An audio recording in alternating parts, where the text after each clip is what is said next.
আমি সেই মওত যে আপন মায়ের কোল থেকে সন্তানকে নিয়ে যাব।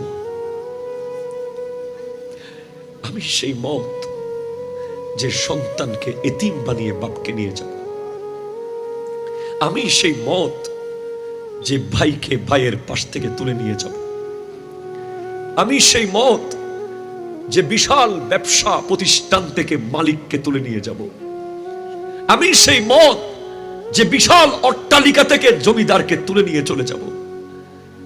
আমি সেই মওত যে মুখের স্বাদ কেড়ে নেব। আমি সেই মওত যে চলার শক্তি কেড়ে নেব। আমি সেই মওত যে চোখের দেখার শক্তি কেড়ে নেব। আমি সেই মওত যে মুহূর্তের মধ্যে দুনিয়া থেকে আলাদা করে ফেলব। বন্ধু থেকে বন্ধুকে নিয়ে যাব, ভাই থেকে ভাইকে নিয়ে যাব, বোন থেকে বোনকে নিয়ে যাব। এই মৃত্যু আপনার সামনে যখন মওত আসবে, আপনি এদিকে ফিরে যাবেন। এত ভয়ানক,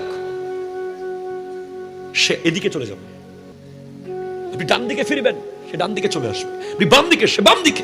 যদি আপনি মুমিন না হয়ে মরে যান, যদি মুমিন হয়ে মরতে পারেন, খোদা কি কসম, আল মাউতু তুহফাতুল মুমিন, মৃত্যু হবে মুমিনের জন্য আল্লাহর পক্ষ থেকে দেওয়া বিশ্বের শ্রেষ্ঠ হাদিয়া, গিফট।